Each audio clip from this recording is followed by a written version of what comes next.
Avis vascular centre మన దేశంలోనే the best varicose vein hospital. నమస్తే అమ్మా. నమస్తే అమ్మా. అమ్మ, పూజ ఉదయం చేస్తాము, సాయంత్రం పూట కూడా దీపం పెట్టుకునే అలవాటు కొంతమందికి ఉంటుంది. ఏ సమయంలో చేస్తే ఎక్కువ ఫలితాన్ని ఇస్తుంది? దాంతోపాటుగా ఇంట్లో ఎవరు చేయాలి? ఆ ఇంట్లో ఉన్నటువంటి ఆ స్త్రీ చేయాలా, లేకుంటే పురుషుడు, అంటే ఆడవారు చేయాలా, మగవారు చేయాలా? అసలు మనకి శాస్త్రం ఏమైనా చెప్పిందా దీనికి సంబంధించి? మీరు మొదట అడిగిన ప్రశ్నకి శాస్త్రం దాకా అక్కర్లేదమ్మా. ఆ, మనం ఆలోచిద్దాం. భోజనం పొద్దున చేయాలా, సాయంత్రం చేయాలా?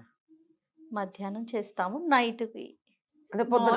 మధ్యాహ్నం అంటే పొద్దున. పొద్దున్న, పొద్దున చేస్తాం, సాయంత్రము చేస్తాం. రాత్రి చేస్తాం కదా. కదా, పూజ కూడా అంతే. 2 పూట్ల చేయాలి. అయితే పొద్దున ఎక్కువగా బరువుగా తింటాం, సాయంత్రం తేలిగ్గా కొంచెం తింటాం. తేలిగ్గా తింటాం. అమ్మ, ఇందులో అందరూ చేయాల్సిన అవసరం ఉంటుందా? అది చెప్తాను. అందువల్ల తప్పనిసరిగా 2 పూటలా పూజ చేయడం అన్నది పద్ధతి. అయితే చాలా మంది సాయంత్రం పెద్దగా పూజ చేయరు, చాలా తేలికగా దీపం పెట్టి ధ్యానం చేయడము, తేలిగ్గా పూజ చేస్తారు. అయినా తప్పు లేదు. ఉదయం అయినా సరిగ్గా పూర్తిగా చేయాలి. అది కూడా నిజంగా మనకి పెద్దలు చెప్పినటువంటిది ఏమిటంటే, సూర్యోదయ సమయంలో చేయడం చాలా మంచిది. ఉదయం ఎంత పొద్దున్నే వీలైతే, మరి తెల్లారుజామున కాదు. ఒక కార్తీక మాసం, ధనుర్మాసాల్లో తప్ప మిగిలిన సమయంలో తెల్లారుజామున చేయాలని ఏం చెప్పలేదు. అప్పుడు ధ్యానాలు అవి చేసుకోమన్నారు. పూజ మాత్రం సూర్యోదయం తర్వాతే. అందులో సంధ్యావందనం చేసేవాళ్ళు వాళ్ళు కూడా సూర్యోదయ సమయానికే చేయాలని చెప్పడం జరిగింది. కనుక ఆ సమయాలు చికాకుగా ఉంటాయి. సాధారణంగా పిల్లలు ఉంటే, జ్వరం వచ్చిన వాళ్ళు ఉంటే, పిల్లలు ఏడిచే టైం అదే కదమ్మా. అవును. అసలు సంధ్య వేళ పొద్దున కొంచెం బాగానే ఉంటారు, కానీ సాయంత్రం అసలు సంధ్య వేళ అయితే పిల్లలు ఏడుస్తారు. రోగం వచ్చిన వాళ్ళు చికాకు పడుతూ ఉంటారు. ఇంట్లో కాస్త మానసికంగా సరిగ్గా లేని వాళ్ళు పిచ్చి పిచ్చి మాటలు మాట్లాడుతూ ఉంటారు. ఇవన్నీ ఉండే సమయాలు. కనుక ఈ సమయంలో మనం దైవం మీద దృష్టి పెట్టడం గనక ప్రారంభించినట్టయితే ఇవన్నీ సర్దుబాట్లు అయిపోతాయి, మొదటి నుంచి అది అలవాటు చేస్తే. అందుకని సంధ్యా సమయంలో దీపం పెట్టడము, ప్రార్థన చేయడము.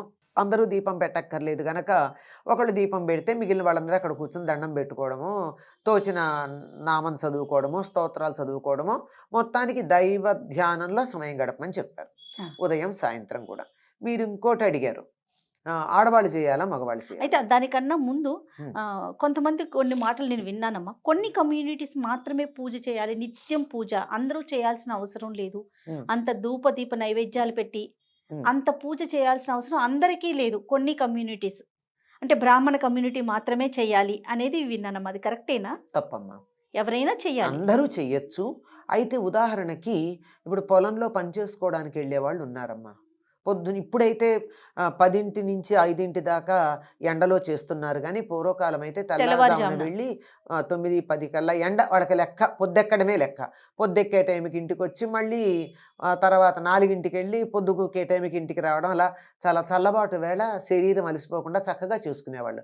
అట్లాంటి వాళ్ళని నువ్వు షోడశోపచార పూజ చెయ్యి అంటే కుదరదు గనక వాళ్ళు చెయ్యకపోయినా పర్వాలేదన్నారు, ఖాళీగా ఉన్నప్పుడు చేసుకోవచ్చు. అంతే తప్ప వాళ్ళు చెయ్యకూడదు లేదు. Assumption is different from banning. ఈ రెండింటికి మధ్య ఉన్న డిఫరెన్స్ తెలియక చాలా problems. Exempted is different, banned is different. చెయ్యొద్దు అని ఎక్కడా చెప్పాల, చక్కగా చెయ్యొచ్చు, అందరూ చెయ్యొచ్చు. అసలు కమ్యూనిటీస్ అంటే అందరూ చేయాలమ్మా. ఇప్పుడు వీళ్ళు అన్నం తినాలి, వీళ్ళు అన్నం తినకూడదు అని ఎవరి గురించి చెప్తున్నారమ్మా? శరీరానికి ఆహారం ఎంత అవసరమో మానసిక ఆరోగ్యానికి ధ్యానము, పూజ అంత అవసరం.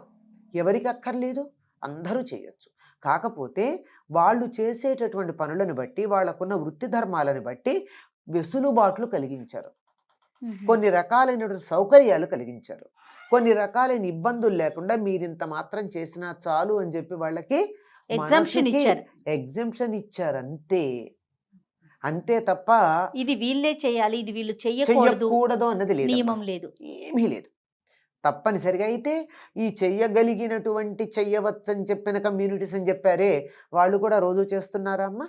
అంటే ఉన్నమాట సత్యం మాట్లాడుకోవాలి. ఇప్పటికి కూడా మీరన్న కమ్యూనిటీస్లో నిత్యం షోడశోపచార పూజ చేస్తున్నారా? అది ప్రశ్నించుకోవాలి, ఆలోచించుకోవాలి. అది ఈ మాటలు మాట్లాడేవాళ్ళు ఇవన్నీ కూడా ఆలోచించాలి కదా. తొందరపడి మాట అనడం చాలా తేలికమ్మా. తర్వాత ఈ చేసేవాళ్ళు రోజు స్నానం చేసి వంట చేసి చేసినటువంటి వంటని దేవుడికి నివేదన చేసి నివేదన చేసింది మాత్రమే తినేటటువంటి వాళ్ళు ఉన్నారా? అందరూ కొద్దిమంది ఉన్నారు, లేరంటల్లా. అందరూ లేరు కదా. అవును. ఏదన్నా అంటే మా ఉద్యోగం మా ధర్మం అని అంటున్నారు. అందువల్ల ఇది సమాజాన్ని విడదీసి ఏదో రకంగా ముక్కలు చేసి ఒకళ్ళ మీద ఒకళ్ళని ఉసిగొల్పడానికి చేసేటటువంటి ప్రయత్నాల్లో భాగం తప్ప ఇది నిజంగా ఎక్కడ లేదు. వీళ్ళు చెయ్యొచ్చు, వీళ్ళు చేయకూడదని లేదు. ఎవరికి వీలైనట్టు వాళ్ళు చెయ్యొచ్చు. ఆ కుమ్మర భీముడు ఉన్నాడే, అన్నమాచార్యులు పూజించినటువంటి అతను దేంతో పూజించాడు? రోజు కుండలు తయారు చేస్తూ ఆ కుండలు చేసిన తర్వాత వచ్చేటటువంటి మట్టి చివరిగా ఉన్నటువంటి దాన్ని ఇట్లా చేతులు నలిపేస్తే చివరి మట్టి కొంత వస్తుంది. ఆ మట్టితో చిన్న చిన్న పువ్వులు చేసి ఈ పూలని ఆయనకి అర్పించాడు. చేసిన పూలని ఆయనకి ప్రత్యక్షమయ్యాడు, ఆయన అవును అనుగ్రహించాడు కదా. అందువల్ల ఎవరికి వీలైనట్టు వాడు చేయమన్నారు, కానీ ఇట్టాగే చేయాలన్న నియమం అయితే వీళ్ళే ఇది చేయాలనేది అదే లేదన్నమాట. అతన్ని మామూలు పూలు దొరికితే వెళ్ళి పూలు తీసుకొచ్చి దేవుడికి పెట్టకూడదని చెప్పలేదే అతనికి. అవన్నీ ఇంట్లో చేస్తుంటాడు. ఇక్కడ కూడా చేస్తూ ఒక పువ్వు చేసి ఈ పువ్వు కూడా ఇస్తున్నాను అని ఉంటాడు. అంత మాత్రాన ఎవరిని వద్దని చెప్పలేదు, అందరూ చేయొచ్చు. చెయ్యకూడని పరిస్థితులు ఉన్నాయి. అంటే అశౌచం వచ్చినప్పుడు అట్లాంటప్పుడు చెయ్యొద్దన్నారు తప్ప అది ఎవరైనా పాటించాలి, అది ఎవరికైనా పాటించాలి. వీళ్ళు వాళ్ళు అన్నటువంటి భేదం లేదమ్మా. ఒక్కటి గుర్తుపెట్టుకోవాలి, చాలా సందర్భాల్లో మళ్ళీ మళ్ళీ మళ్ళీ మళ్ళీ చెప్తాను, నేను ఎన్నిసార్లు చెప్పమన్నా చెప్తా. సనాతన ధర్మంలో మనుషుల్ని ఈ రకంగా విభజించిన పద్ధతి లేదు. వారి వారి వృత్తి ధర్మాలు, మానసిక పరిస్థితులు, శారీరక పరిస్థితులు, ఆర్థిక పరిస్థితులు వీటన్నింటినీ కూడా పరిగణనలోకి తీసుకుని ఇది వీరికి ఉపయోగం, ఇది వీరికి ఉపయోగం కాదు అని చెప్తున్నారు. లేదు నేను దాన్ని అధిగమిస్తానంటే ఎవరు కాదనలా. అంతే తప్ప నో వన్ ఈజ్ బ్యాండ్. కొన్ని ఉన్నాయి, వీళ్ళు పనికిరారు అని చెప్పినటువంటి వాళ్ళు కమ్యూనిటీ ప్రకారం లేదు, వాళ్ళు చేసే పనులను బట్టి ఉంది, చేసిన పనులను బట్టి ఉందే తప్ప కమ్యూనిటీ ప్రకారం కాదు. అంచేత ఇట్లాంటిది లేదు, ఈ సోషల్ బ్యానింగ్ అన్నది లేదు. మీరు ఇంకొకటి అడిగింది ప్రధానమైనటువంటిది, ఆడవాళ్ళ మగవాళ్ళ. పూర్వకాలం శుభలేఖలు ఎట్లా ఉండేవమ్మా? శుభలేఖ అంతా రాసిన తర్వాత పైన ఏమనుండే, ఎవరి పేరు మీద ఇచ్చేవారు? ఇంటి పెద్ద ఎవరుంటే వాళ్ళ పేరు మీద ఇచ్చేవారు, శ్రీ అని చెప్పి వాళ్ళ పేరు మీద. శ్రీ సహకుటుంబ వారు, కుటుంబ సభ్యులందరూ, అంతే. అంతే తప్ప మిసెస్ అండ్ మిస్టర్ అని కానీ, మిస్టర్ అండ్ మిసెస్ అని కానీ, XYZ అని కానీ వీళ్ళందరివి ఉండేవి కాదు. కనుక ఎవరు ఇంటికి యజమాని ఎవరు అంటే, ఎవరు యజ్ఞం చేస్తారో అతడు యజమాని. అంటే పూర్వం యజ్ఞం అంటే బ్రహ్మాండంగా జంతువులు తీసుకొచ్చి అంతంత ఆర్భాటం చేయడం కాదు, రోజు ఇంట్లో హోమం చేయడమే. అగ్నికార్యం ప్రతి వాళ్ళు చేసేవాళ్ళు పూర్వం. అలాంటి చేసేటటువంటి చోట ఎవరు చేస్తారో వాళ్ళే చెయ్యాలి ప్రధానంగా అని. కనుక ఇంటికి శుభలేఖ ఇచ్చేటప్పుడు ఒకళ్ళ పేరు మీద ఇచ్చారే, అట్లాగే పూజ ఒకళ్ళు చేస్తే సహకుటుంబానామని చెప్తారు. కనుక ఆయన కుటుంబం అంతా అందులో వచ్చేస్తుంది. కనుక ఇంట్లో ఒక్కరు చేస్తే, ఇంటి యజమాని ఎవరో వాళ్ళు చేస్తే చాలు. ఆ యజమాని అన్న పదంలోనే ఈ ఇంట్లో ఈ అగ్నికార్యం, పూజ ఇత్యాదులన్నీ నేను చేస్తాను అన్నవాడికి యజమాని అని పేరు. ఆయన చేస్తే చాలండి. పూజ నిజానికి మగవాళ్ళే చెయ్యాలి. ఈ కాలంలో ఆడవాళ్ళకి వంటింటితో పాటు పూజ గృహం కూడా ఇచ్చేసి సుఖపడిపోతున్నారు మగవాళ్ళు. కాకపోతే నియమాలు మాత్రం చెప్తారు. ఆడవాళ్ళు తులసి కొయ్యకూడదు, ఆడవాళ్ళు గంట కట్టకూడదు, ఆడవాళ్ళు అది చేయకూడదు, ఆడవాళ్ళు ఇది చేయకూడదు.